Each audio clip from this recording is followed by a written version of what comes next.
Welcome to a new edition of the Neon Jazz interview series with the leader of the Beats and Pieces Big Band, Ben Cottrell. Now, in their 10th year, this band of 14 musicians are together, and they are talking about their latest 2018 release to commemorate their longevity, called 10. This band takes the big band sound to places it's never been before, a distinctive blend of rocking energy and precise dynamics, infectious, floor-filling rhythms and widescreen arrangements, and a generous individual freedom and tight collective interplay. It's true. All of these things make these guys up, and they get the crowd moving. Ben talked to us about what has been going on while on tour in Switzerland, about this Manchester, UK outfit, and there are plenty of stories to tell. So get to know him and this band and dig this interview, my friends. On behalf of Beats and Pieces Big Band, thank you for taking a minute out for Neon Jazz. I love your music. It's a pleasure to speak with you. Yeah, thanks very much. It's a pleasure to speak with you too, yeah. So, I appreciate you sending over the brand new album, and I want to talk to you about 10. Talk to me about this project. How do you feel about this album?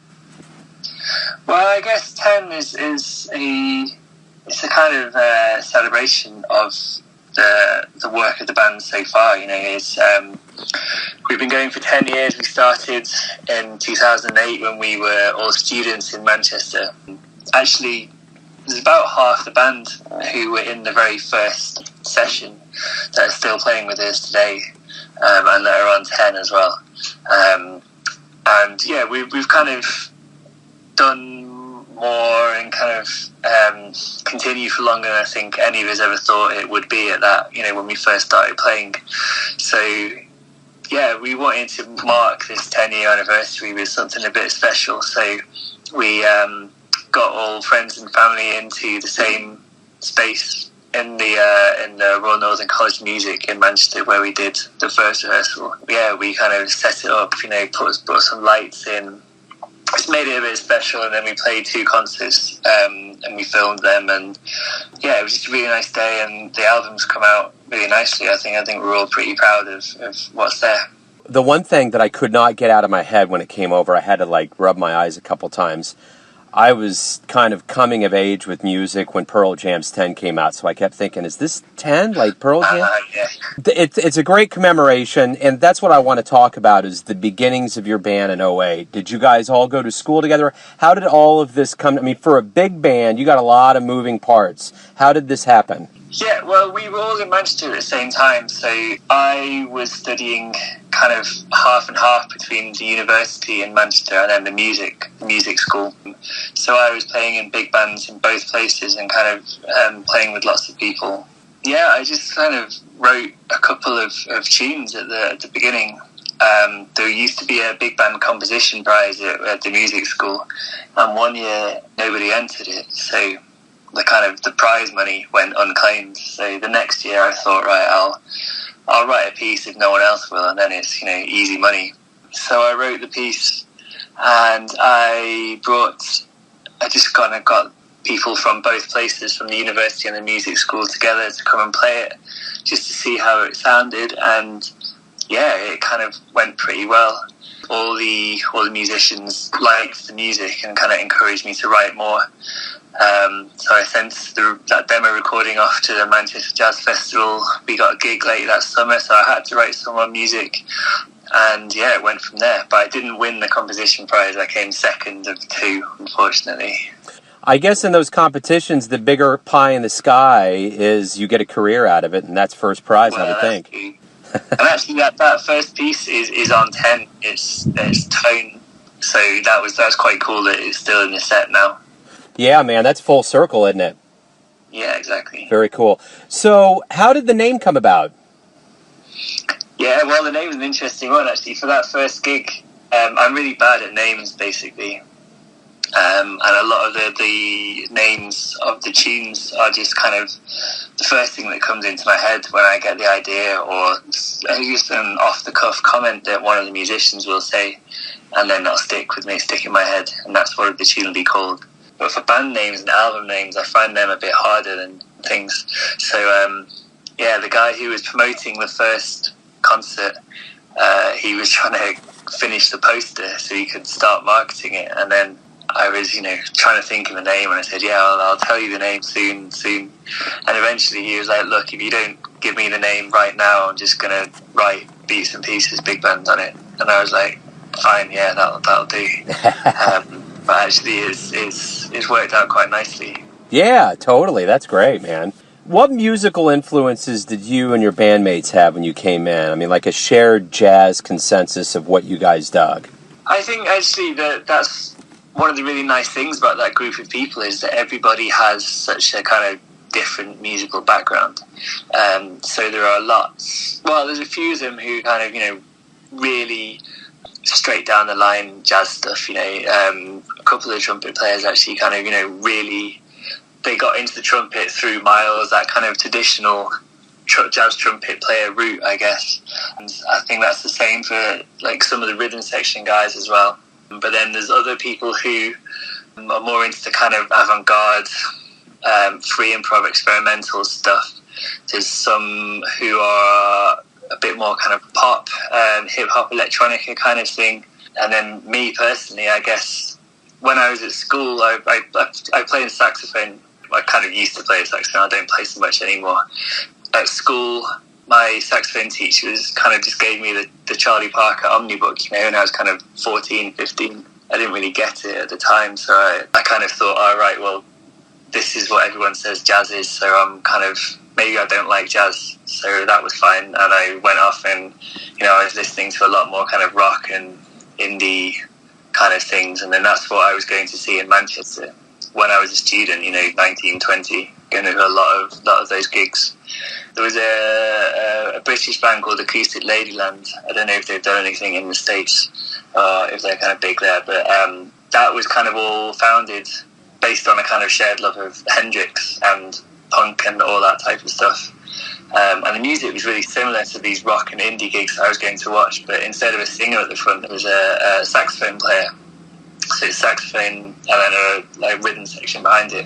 I thought that was really cool, and then kind of read more about them and discovered their like jazz background and how they still were considered to be a jazz band, if you like, but had all these kind of influences from rock and punk. And then I kind of discovered actually that's allowed, if you know what I mean. And then that kind of led me full circle back to all these kind of more traditional jazz stuff that I wasn't really into kind of 5-6 years before, but then kind of coming around a circular route, it was nice to come back to those with. Yeah, absolutely. The one thing that's a great descriptor for what you are as a band and what you do is you're embracing modern textures and techniques while acknowledging and celebrating the big band lineage. You've earned a reputation of joyful interaction with audience and band. Talk to me about that. I haven't seen you live, and I like that whole interaction. That's kind of the way I think music these days is really going to pull audiences in, because jazz is such a hard sell sometimes. Talk to me about that interaction and how key it is for you guys with the audience. The main thing is the interaction between the 14 of us on the stage. We're all been friends for such a long time now. It's just really nice to come together on tour, because we don't all live in Manchester anymore. The drummer, for example, he's lived in Berlin for 9 years, I think. There's a few of the guys gone down to London. The bass player's gone back home to Scotland. So we don't really see each other that often anymore. So all play together as much as we used to. So when we do come back to play Beats and Pieces gigs, it's just fun for us, really. You can kind of see that on 10, when there's all these kind of little looks to each other when someone does something cool in the solo, or, some of the rhythm section guys do something that they were kind of, that they really dig. I think that's the thing that audiences really appreciate, the fact that we're all on stage having a really fun time, and that transmits off the stage into the audience. And then, the best gigs are where it's a kind of real interaction there between what we're doing and then what the audience kind of feeding back from that, and then it's just a feedback loop, I guess. And that's really nice when that happens. You've been together for 10 years now. You have 14 people in the band. What keeps you guys, what's the glue that keeps you guys together? Is it a lot of things, or is it the shared love of music? Is it the developing friendships? What happens to keep such a big group together playing jazz music? I think it's all of those things. It's definitely not money, I can tell you that. It's it's always financially challenging to kind of keep that size ensemble going. But I think everyone's been playing with each other and in this band for so long that everyone's kind of invested in the project and each other and in the music, and that's a really important thing. There's so many kind of large ensembles that are essentially just kind of scratch bands. I think they're full of amazing musicians that come in and really nail the music, and it's all really, really great. But it just doesn't have that band connection that a trio or a quartet that had played together for years and years and years. That kind of unspoken communication, if you like. And I think we've kind of managed to get that with 14 people, just from playing together for so long and knowing each other inside out, musically and kind of personally as well. So I think it's that kind of that investment into the band, I think, that really keeps everyone going. Since our shared interest in business here, to a certain degree, so to speak, is jazz, I'm always very interested in asking bands, and more specifically, especially most of the bands are coming from America, but you're in England.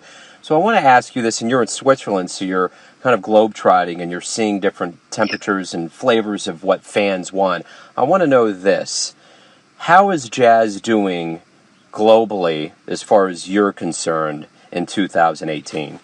I think it's probably doing all right, more better than a lot of people can see.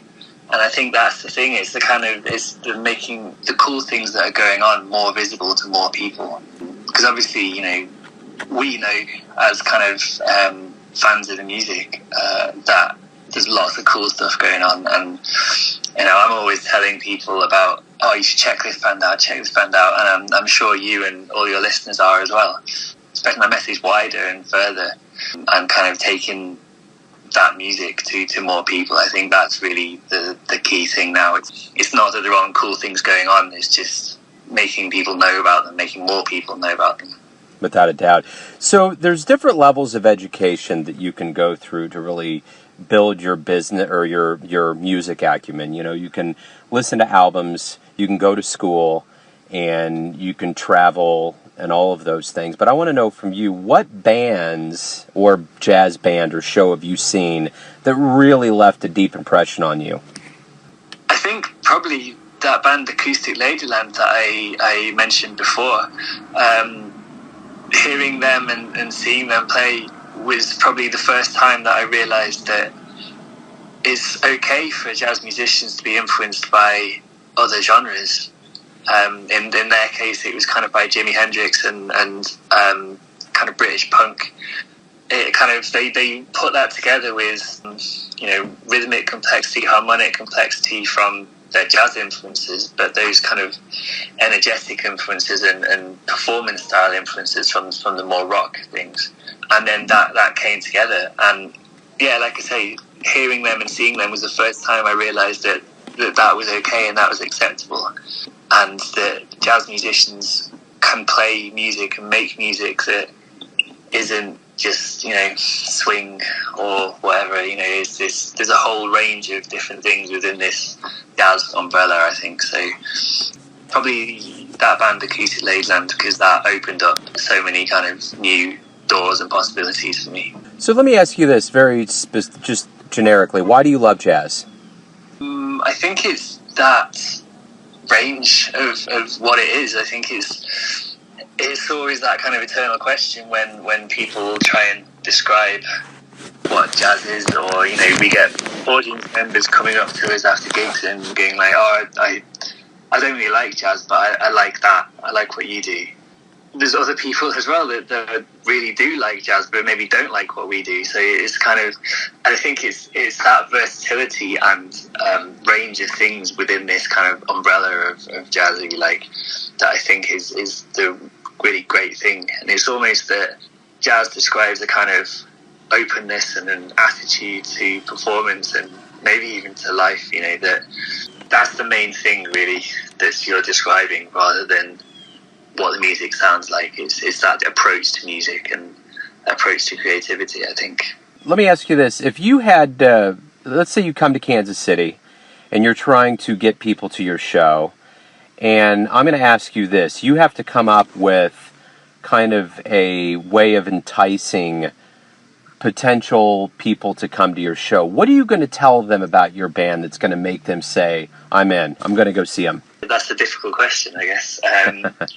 Really, it's just, I would say to anyone who's kind of unsure about going to see us, just give it a go. You know, we're not, that's a good question. I've kind of spent 10 years thinking about that, actually, trying to have that short pitch to someone. I haven't really come up with a good answer to it yet, and I think that's almost the beauty is so many different things to different people depending on where they've come from. So if I was speaking to someone about and trying to get them to come, I'd maybe ask them what they're into, and then, or what they normally listen to, and then I'd kind of demonstrate how that fits into what we do. You know, there's for younger people, there's a lot of the influences from the rock and pop and electronica that I was mentioning before. For a kind of older audience or people that are coming from more traditional jazz bass, there's still a lot of those kind of ideas and influences in there that you'll be able to recognise. So that's our audiences in the concerts are really quite a diverse bunch of people, because they're all coming at what we do from a different perspective, if you like, and from a slightly different way in, and finding what they want to find in that. So I think that's a very long-winded answer to a question, but hopefully that kind of gets across. No, I think that's great. And I would like to, hopefully 10 years down the line, you guys can release the album 20 and we can get a different spin on this question. Yeah, well, that's the plan. Yeah, well, I guess there is no plan, actually. We know it was never a plan to get to 10 years and release 10. So I'd be lying if I said 20 was a plan. But it's we'll see. We'll be theoretical about it for sure. Yeah. Well, hey man, thank you for taking some time on behalf of the band to talk about your work. I've profiled you on the show. It's a pleasure to speak to you, actually. So good luck on your travels in Switzerland, and hopefully at some point you can make your way to Kansas City, get some barbecue, C18 and Vine, and play a show. Yeah, we'd love to. We had a great time playing in Rochester in New York in the summer, so we can't wait to come back to the States, so hopefully that's soon. Thanks for listening and tuning in to yet another Neon Jazz interview, where we give you a bit of insight into the finest players in England, Kansas City, and spots all over the world, giving fans all that jazz. And thanks to Ben for that sound, his stories, and his time. If you want to hear more interviews, go to Famous Interviews with Joe Domino on the iTunes Store. Visit neonjazz at youtube.com, and for everything Neon Jazz, go to the neonjazz.blogspot.com. Until next time, enjoy the jazz, my friends.